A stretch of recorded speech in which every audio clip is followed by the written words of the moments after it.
S CM D K. Shivakumar ಅವರ ಸಂಪುಟ ವಿಸ್ತರಣೆಗೆ ಕೌಂಟ್ಡೌನ್ ಅನ್ನುವಂಥದ್ದು ಶುರುವಾಗಿದೆ. ಒಂದೆರಡು ದಿನಗಳಲ್ಲಿ ಸಂಪುಟ ವಿಸ್ತರಣೆ ಬಹುತೇಕ ಫಿಕ್ಸ್ ಅನ್ನುವಂತಹ ವಿಚಾರಗಳು ಬೆಳಕಿಗೆ ಬರ್ತಾ ಇದೆ. ದೆಹಲಿಯಲ್ಲಿ ಡಿ.ಕೆ. ಶಿವಕುಮಾರ್ ಇದಕ್ಕೆ ಸಂಬಂಧಪಟ್ಟಂತೆ ಹೇಳಿಕೆಯನ್ನು ನೀಡಿದ್ದಾರೆ. ಯಾವಾಗ ಸಂಪುಟ ವಿಸ್ತರಣೆ ಆಗುತ್ತೆ ಅಂತ ಬಕಪಕ್ಷಿಗಳ ಹಾಗೆ ಕಾಯ್ತಾ ಕುಳಿತಿರುವಂತಹ ಶಾಸಕರಿಗೆ once again good news. CM D K. Shivakumar ಸಂಪುಟ ವಿಸ್ತರಣೆಗೆ ಕೌಂಟ್ಡೌನ್. ಒಂದೆರಡು ದಿನದಲ್ಲಿ ಸಂಪುಟ ವಿಸ್ತರಣೆ ಬಹುತೇಕ ಫಿಕ್ಸ್ ಆಗುತ್ತಾ? ದೆಹಲಿಯಲ್ಲಿ ಸಿಎಂ ಡಿ.ಕೆ. ಶಿವಕುಮಾರ್ ಹೇಳಿಕೆ, ಸಂಪುಟ ವಿಸ್ತರಣೆ ಬಗ್ಗೆ ಹೇಳಿಕೆ. ಹೈಕಮಾಂಡ್ ನಾಯಕರ ಜೊತೆ ಚರ್ಚೆ ಮಾಡಿದ್ದೇವೆ ಹೈಕಮಾಂಡ್ ಜೊತೆ.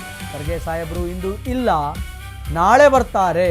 ಖರ್ಗೆ ಸಾಹೇಬರು ಇವತ್ತಿಲ್ಲ, ನಾಳೆ ಬರ್ತಾರೆ. ರಾಹುಲ್ ಗಾಂಧಿ ನನಗೆ ಹಲವು ಸಲಹೆಗಳನ್ನು ನೀಡಿದ್ದಾರೆ, ಸಜೆಷನ್ಸ್ ಕೊಟ್ಟಿದ್ದಾರೆ. ಹೈಕಮಾಂಡ್ ನಾಯಕರ ಅಭಿಪ್ರಾಯದಂತೆ ನಾವು ಮುಂದೆ ಕಾರ್ಯವನ್ನು ನಿರ್ವಹಿಸ್ತೀವಿ, ಅವ್ರು ಹೆಂಗೆ ಅಭಿಪ್ರಾಯ ಕೊಡ್ತಾರೆ ಹಂಗೆ ಹೋಗ್ತೀವಿ. ಸಂಪುಟ ವಿಸ್ತರಣೆ ಬಗ್ಗೆ ಕ್ಲಾರಿಟಿ ಕೊಟ್ಟಂತಹ ಸಿಎಂ ಡಿ.ಕೆ. ಶಿವಕುಮಾರ್ ಇನ್ನೂ ಒಂದೆರಡು ದಿನ ದೆಹಲಿಯಲ್ಲಿಯೇ ಕಾಂಗ್ರೆಸ್ ಬಳಗ. ದೆಹಲಿಯಲ್ಲಿಯೇ ಸಿಎಂ ಡಿ.ಕೆ. ಶಿವಕುಮಾರ್, ಸಿದ್ದರಾಮಯ್ಯ, ಬಿ.ಕೆ. ಹರಿಪ್ರಸಾದ್ ಇರ್ತಾರೆ ಅನ್ನುವಂತಹ ಮಾಹಿತಿಗಳು ಕೇಳಿಬರ್ತಾರೆ. ಸಿಎಂ ಡಿ.ಕೆ. ಸಂಪುಟ ವಿಸ್ತರಣೆಗೆ ರೈಟ್ ನಾವೀಗ ಕೌಂಟ್ಡೌನ್ ಶುರುವಾಗಿದೆ. ಒಂದೆರಡು ದಿನಗಳಲ್ಲಿ ಸಂಪುಟ ವಿಸ್ತರಣೆ ಬಹುತೇಕ ಫಿಕ್ಸ್ ಆಗುತ್ತಾ? ಇದಕ್ಕೆ ಸಂಬಂಧಪಟ್ಟಂಗೆ ಡಿ.ಕೆ. ಶಿವಕುಮಾರ್ ದೆಹಲಿಯಲ್ಲಿ ಹೇಳಿಕೆಯನ್ನು ನೀಡಿದ್ದಾರೆ. ಹೈಕಮಾಂಡ್ ನಾಯಕರ ಜೊತೆ ನಾವು ಇದಕ್ಕೆ ಸಂಬಂಧಪಟ್ಟಂತೆ ಚರ್ಚೆಯನ್ನು ಮಾಡಿದ್ದೀವಿ. ಇವತ್ತು ಮಲ್ಲಿಕಾರ್ಜುನ್ ಖರ್ಗೆ ಅವರು ಇಲ್ಲ, ನಾಳೆ ಬರ್ತಾರೆ. ಬಂದ ಮೇಲೆ ಅವ್ರ ಜೊತೆ ನಮ್ಮ ಮುಂದಿನ ನಿರ್ಧಾರಗಳನ್ನು ಅವರಿಗೆ ತಿಳಿಸಿ ಅವರ ಕಡೆಯಿಂದ ಸಲಹೆಗಳನ್ನು ಪಡೆದುಕೊಂಡು ಮುಂದೆ ಇದಕ್ಕೆ ನಾವು ಕಾಲಿಡ್ತೀವಿ. ರಾಹುಲ್ ಗಾಂಧಿ ಅವರ ಜೊತೆ ಮಾತಾಡಿದ್ದೀನಿ, ಅವರು ನನಗೆ ಕೆಲ ಸಜೆಷನ್ಸ್ಗಳನ್ನು ಕೊಟ್ಟಿದ್ದಾರೆ ಅನ್ನುವಂತಹ ವಿಚಾರವನ್ನು ಡಿ.ಕೆ. ಶಿವಕುಮಾರ್ ಹೇಳಿದರು.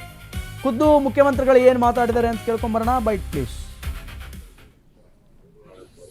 ದೆಹಲಿಯವರು ಏನು ಹೇಳಬೇಕು ನನಗೆ ಹೇಳಿದ್ದಾರೆ.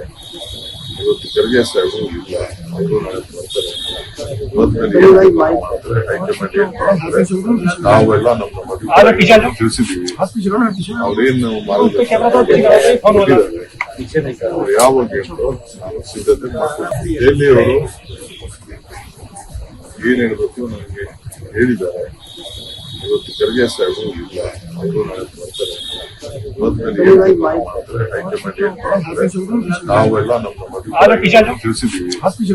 ಅವ್ರೇನು ಮಾಡಿದ್ದಾರೆ ಯಾವಾಗ ನಾವು ಸಿದ್ಧತೆ ಮಾಡ್ತೀವಿ. ದೆಹಲಿಯವರು ಏನ್ ಹೇಳಬೇಕು ನನಗೆ ಹೇಳಿದ್ದಾರೆ. ಇವತ್ತು ಖರ್ಗೆ ಸಾಹೇಬರು ಇಲ್ಲ, ಅವರು ನಾಳೆ ಬರ್ತಾರೆ.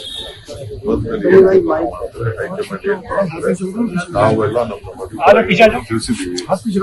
ಅವ್ರೇನು ಮಾಡಿದ್ದಾರೆ